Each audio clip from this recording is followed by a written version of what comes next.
Սկսենք դրանից, մնացածը քննարկելի է։ Արփինե, 4 միլիարդն էլ կարակ տակ, ես դեմ չեմ։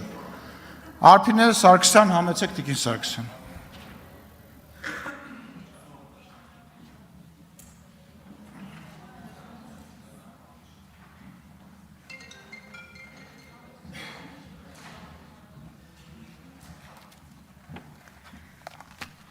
Շնորհակալություն, ազգային ժողովի մեծարգո նախագահ, Հայաստանի Հանրապետության մեծարգո վարչապետ,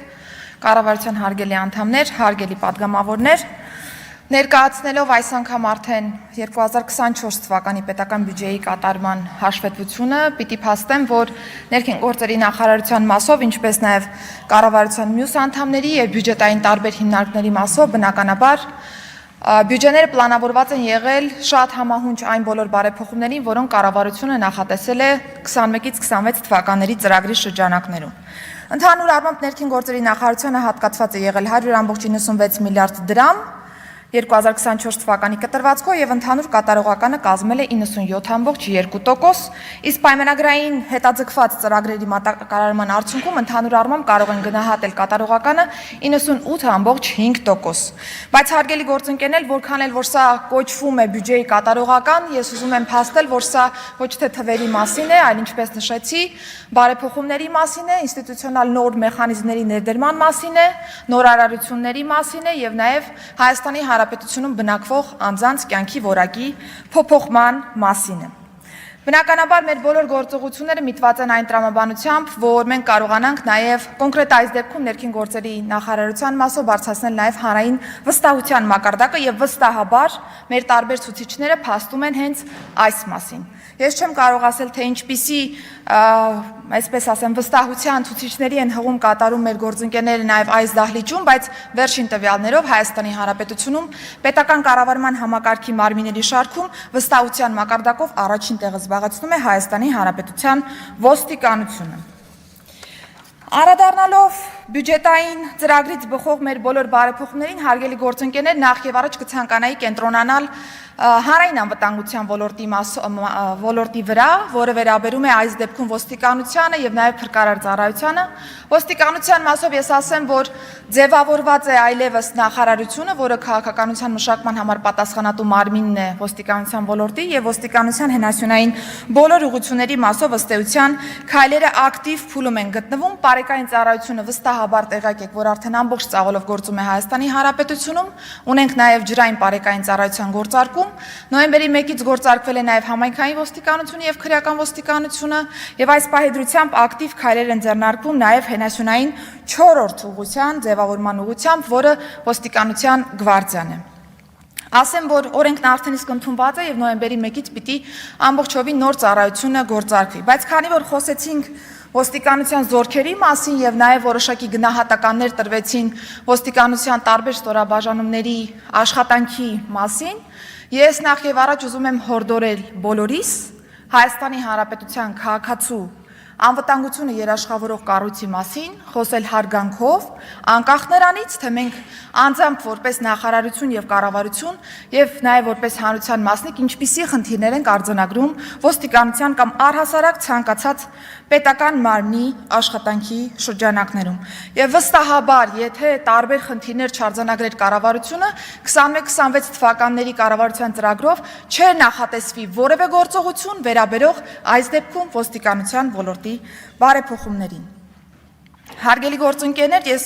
շատ կարևորում եմ ռեֆորմների մարդկային ռեսուրսների կառավարման շերտին վերաբերող հարցերը եւ ըստ այդմ 2024 թվականին ձևավորվել է ներքին գործերի նախարարության մեկ միասնական կրթահամալիրը, որը որ պիտի ապահովի մարդկային ռեսուրսների ընդհանուր այն պատշաճ համակարգը, որը որ անհրաժեշտ է ունենալ թե ոստիկանությունում, թե փրկարար ծառայությունում եւ թե նաեւ առհասարակ ներքին գործերի նախարարության բնագավառում։ Նշեմ, որ ձևավորման աշխատանքները գրեթե ամբողջովին ավարտվել են, այս պայդրությամբ կենտրոնացած գործընթաց են կրթական բովանդակության վրա եւ վստահաբար 2025-ը այս առումով պիտի լինի լուրջ փոփոխությունների տարի հենց կրթության կազմակերպման տեսանկյունից։ Դասախոսական անձնակազմի ներգրավման մասով կատարել ենք մի շարք փոփոխություններ, որոնք նպաստելու են մրցունակ անձնակազմի ներգրավմանը մեր ծառայողների վերապատրաստումների շրջանակներում։ Բնականաբար կադրերին համակարգ բերելու տեսանկյունից կարևոր է նաև ապահովել կադրերի մնալու կոմպոնենտը նաև համակարգում եւ այս տեսանկյունից Հայաստանի Հանրապետության քաղաքացու անվտանգությունը նորից եմ շեշտում ապահովող կառույցը պիտի ունենա նաև արժանապատիվ վարձատրություն։ Եվ ըստ այդմ 2024 թվականի կտրվածքով մենք շարունակել ենք ատեստացիոն գործընթացը մեր ոստիկանության ծառայողների մասով։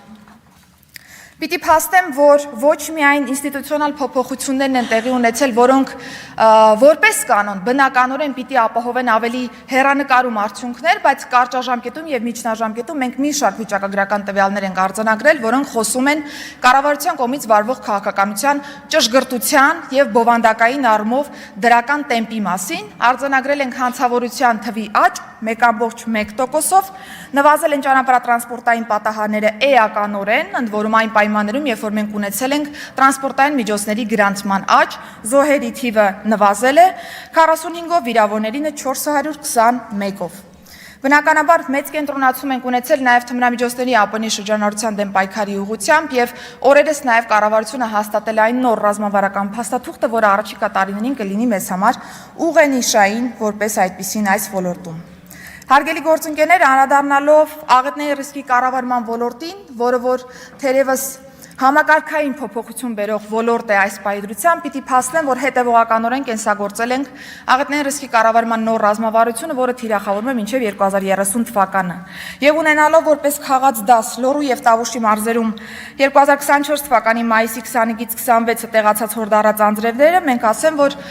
մի շարք ինստիտուցիոնալ գործիքներ ենք փորձարկել, այդ թվում արբանյակային լուսանկարների օգտագործում, տարբեր խորքային գործիքների գնահատում, որոնք որ մեզ թույլ են տվել իրական պատկեր վերհանել եւ ըստ այդմ պլանավորել միջգերատեսչական աշխատանքը։ Եվ ես պիտի փաստեմ, որ այս իրավիճակի պայմաններում կառավարությունը գործադրել է այն բոլոր հիմնական, այսպես ասեմ, գործողությունները, որոնք միջազգային պրակտիկան հիմք է ընդունում աղետից տուժած բնակչության պաշտպանության եւ նաեւ փոխհատուցման տրամադրման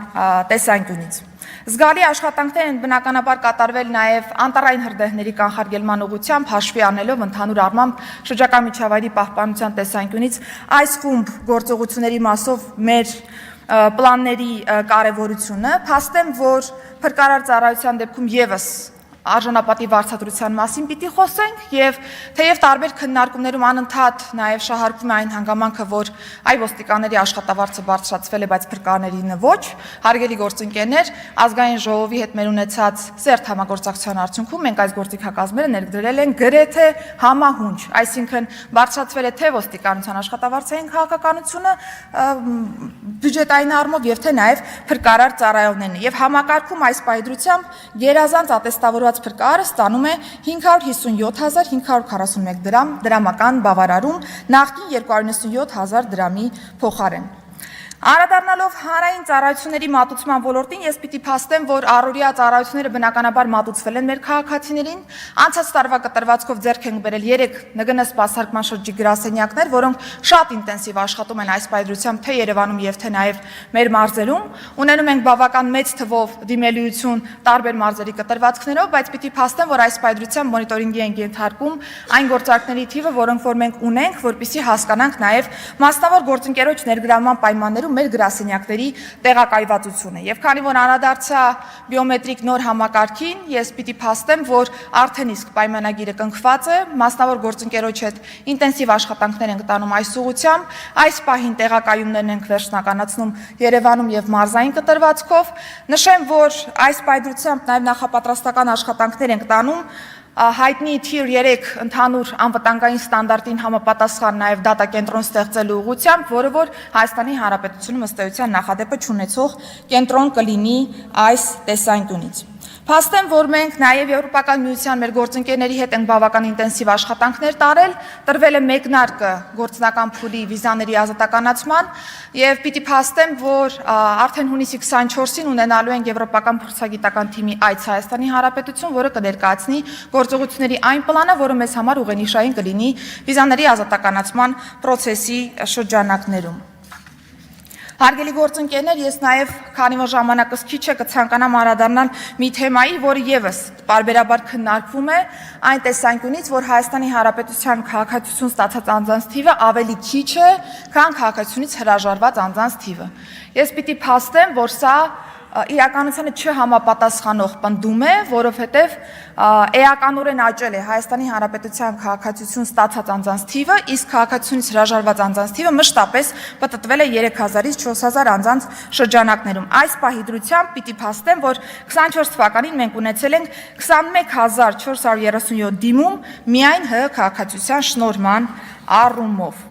Շատ կարճ թերևս այսքանը, հարգելի գործընկերներ, սրանք այն հիմնական կետերն են, որոնք որ ցանկացա ընդգծել, մենք առիթ ունեցել ենք նաև ընդհանուր կառավարության ծրագրի իրականացման առաջընթացի զեկույցի շրջանակներում անդրադառնալու բոլոր մանրամասներին, եւ ես ուզում եմ փաստել, որ 2025-ին մենք ըստ էության շարունակելու ենք ամրապնդել այն բոլոր արդյունքները, որոնք որ ունենք, եւ բնականաբար կառավարության ծրագրին համահունչ նաև ձեռնարկելու ենք նոր միջոցառումներ ապահովելու համար բարձր արդյունավետություն նաև 2025 թվականի տեսանկյունից։ Շնորհակալություն։ Շնորհակալություն